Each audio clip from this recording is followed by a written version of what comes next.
Dear students, I welcome all of you in the political science classes. We are doing chapter 1, Challenges of Nation Building, of your political science textbook, Politics in India Since Independent. Today's topic is Reorganization of States, राज्यों का पुनर्गठन. The process of nation building did not come to an end with partition and integration of princely states. जो आज़ादी के बाद जो राष्ट्र निर्माण की प्रक्रिया थी, कौन से राष्ट्र के निर्माण की बात हो रही है? भारत के राष्ट्र के निर्माण की बात हो रही है कि इंडिया एज अ नेशन हमें बिल्ड करना है, भारत को एक राष्ट्र बनाना है. तो उसके लिए कौन कौन सी समस्याएं सामने आई थी हमने पढ़ा. पार्टीशन, बंटवारा यानी कि विभाजन, and integration of princely states, और जो देशी रियासतें थी या रजवाड़े, देशी रियासतों को राजे रजवाड़े ही बोलते थे, उनका इंटीग्रेशन, उनका एक्सेशन, उनका मर्जर, उनका एकीकरण और उनका विलय. ये जो दो समस्याएं थी, इन्हीं के साथ जो है हमारे राष्ट्र निर्माण की प्रक्रिया का अंत नहीं होता है. Now the challenge was to draw the internal boundaries of the Indian states. अब भारत के विदिन, भारत के अंदर जो अलग अलग प्रोविंसेस थे, चाहे वो directly controlled by the British हों, चाहे वो प्रिंसली स्टेट्स हों, विदिन इंडिया के अंदर जो है सीमाओं का जो निर्धारण होना है, जो सीमांकन होना है, वो भी अपने आप में एक बहुत बड़ी चुनौती थी, एक समस्या थी. This was not just a matter of administrative divisions. Britishers ने जब रूल किया इंडिया पर, तो उन्होंने जो इंडिया की जो इंटरनल बाउंड्रीज थी, प्रोविंसेस की, स्टेट्स की, उनको केवल प्रशासकीय सुविधा के लिए जो है उनको डिवाइड किया हुआ था कि उनको प्रशासन चलाने में, राज्य का काम काज चलाने में जो है कोई परेशानी ना हो. So during British India, the internal division was purely on the basis of administrative purposes. Now the boundary had to be drawn in a way so that the linguistic and cultural plurality of the country could be reflected without affecting the unity of the nation. अब जो हमें भारत देश के अंदर जो सीमाएं दोबारा से निर्धारित करनी है, वो इस तरह से निर्धारित करनी होंगी कि हमारे देश की भाषाई और सांस्कृतिक विविधता, प्लूरैलिटी मतलब डाइवर्सिटी, कल्चर के टर्म्स में और लैंग्वेज के टर्म में हमें इस विविधता को रिफ्लेक्ट कराना है, दर्शाना है. और साथ के साथ it should not affect the unity of the nation. ये एक राष्ट्र की एकता को भी, हमारे देश की एकता को भी नकारात्मक तरीके से, नेगेटिव तरीके से प्रभावित ना करे. During colonial rule, the state boundaries were drawn either on administrative convenience. जो औपनिवेशिक काल था, कॉलोनियल रूल मतलब ब्रिटिश रूल में जो राज्यों की जो सीमाएं थी, वो केवल प्रशासकीय सुविधा के लिए थी, और या simply coincided with the territories annexed by the British government, या ब्रिटिश सरकार ने जो भी भूमि क्षेत्र, जो भी टेरिटरी अनेक्स की थी, जीत कर अपने में शामिल की थी, भारत में शामिल की थी, उनके साथ जो है मिलती थी, कोइंसाइड करती थी. और the territories ruled by the princely powers, या वो भूमि क्षेत्र थे, वो रियासतें थी जिन पर राजे रजवाड़ों का राज्य था. Our national movement had rejected these divisions as artificials. हमारे स्वतंत्रता आंदोलन में, राष्ट्रीय आंदोलन में, ये जो बंटवारे थे, इंटरनल डिविजन्स थी, आंतरिक बंटवारे थे राज्यों के, ये कहा गया कि सभी के सभी बनावटी हैं. And it was promised during our national movement that the linguistic principle will be the basis of formation of states. और हमारे स्वतंत्रता संग्राम के दौरान लोगों को यह आश्वासन दिया गया कि आज़ादी के बाद जो नए राज्य बनेंगे वो भाषाई आधार पर बनेंगे, लिंग्विस्टिक बेसिस पर बनेंगे.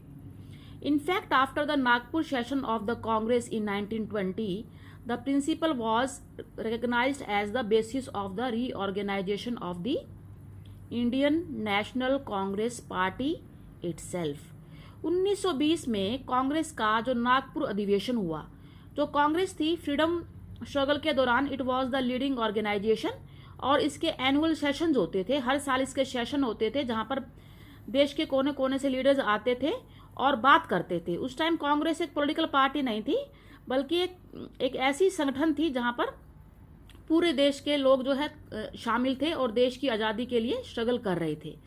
तो नागपुर सेशन जो था कांग्रेस का 1920 का, वहाँ पर जो भाषाई प्रिंसिपल था, जो लिंग्विस्टिक प्रिंसिपल था, इसको खुद आज़ादी के बाद इंडियन नेशनल कांग्रेस पार्टी जो बनी, उसके रीऑर्गेनाइजेशन के लिए वही पुनर्गठन जो कांग्रेस पार्टी का होगा वो भी भाषाई आधार पर होगा, क्योंकि many provincial Congress committees were created by linguistic Jones.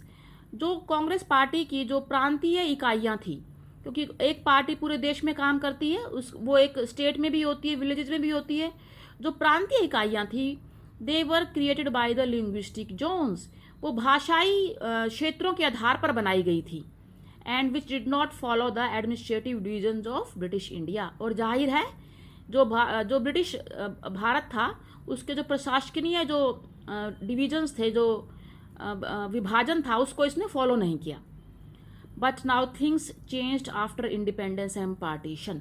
अब आज़ादी के बाद और बंटवारे के बाद जो है स्थिति बदल जाती है। कैसे?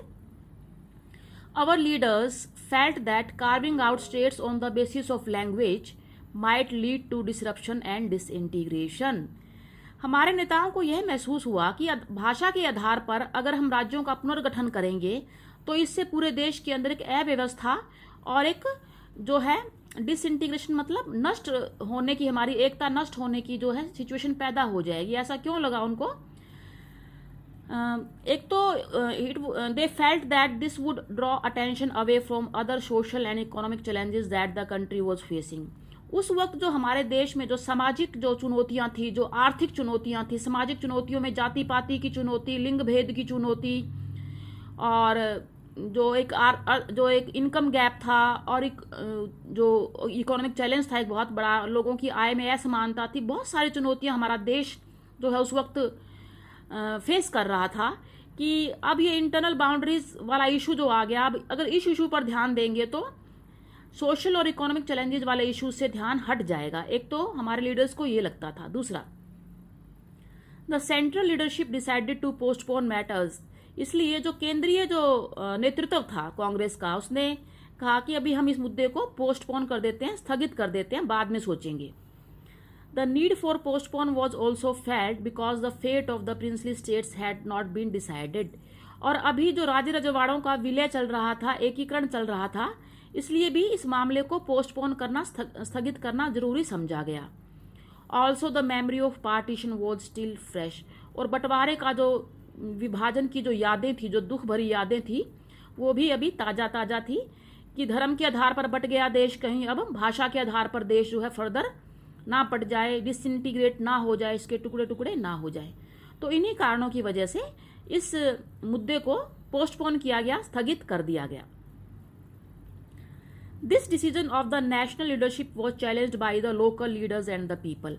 अब ये स्थगित करने का भी पोस्टपोन कर दिया इन्होंने, स्टेट्स के रीऑर्गेनाइजेशन के इशू को लिंग्विस्टिक प्रिंसिपल के आधार पर इसको इन्होंने स्थगित कर दिया है, अभी कंसिडर नहीं कर रहे हैं। इसको चैलेंज किया गया, चुनौती दी गई स्थानीय नेताओं के द्वारा और स्थानीय लोगों के द्वारा। जो लोकल लीडर्स थे, पर्टिकुलर प्रोविंसेस के अंदर जो नेता थे, उन्होंने सबसे पहले जो तेलुगु स्पीकिंग एरिया था, ओल्ड मद्रास प्रोविंस का, जो पुराना मद्रास है, जो वहाँ पर तेलुगु भाषाई क्षेत्र थे, वहाँ पर विरोध शुरू हो गए। जो पुराने मद्रास के अंदर आज का तमिलनाडु भी आता है और आज के आंध्र प्रदेश के कुछ हिस्से आते हैं, केरला कर्नाटका भी कुछ हिस्से आते हैं। तो पुराना मद्रास में भाषाई विविधता बहुत थी, लिंग्विस्टिक डाइवर्सिटी, तमिल बोली जा रही थी, आंध्र प्रदेश के हिस्से थे तो तेलुगु भी बोली जा रही थी, केरला के हिस्से थे उसमें तो मलयालम भी बोली जा रही थी, और कर्नाटका के हिस्से भी तो कन्नड़ भी बोली जा रही थी। तो सबसे पहले तेलुगु स्पीकिंग एरियाज ने कहा भाई विरोध करना शुरू कर दिया। तो इस पूरे विरोध का नाम था विशाल आंध्र मूवमेंट, विशाल आंध्रा जन आंदोलन, and they demanded a separate Andhra Pradesh. और उन्होंने एक अलग आंध्र प्रदेश की मांग की कि सारे के सारे तेलुगु स्पीकिंग एरियाज को मद्रास से सेपरेट कर दिया जाए और उसको एक अलग से आंध्रा प्रोविंस, आंध्रा प्रांत बनाया जाए। और आंध्रा रीजन की सारी पॉलिटिकल पार्टीज, जो पॉलिटिकल फोर्सेस, राजनीतिक शक्तियां थी, वो इस भाषाई पुनर्गठन के फेवर में थी कि मद्रास सूबे का, मद्रास प्रोविंस का लिंग्विस्टिक रीऑर्गेनाइजेशन किया जाए, वो इस फेवर में थी। अब नेक्स्ट वीडियो में मैं I will discuss in detail कि how this movement further gained momentum and what was the consequence.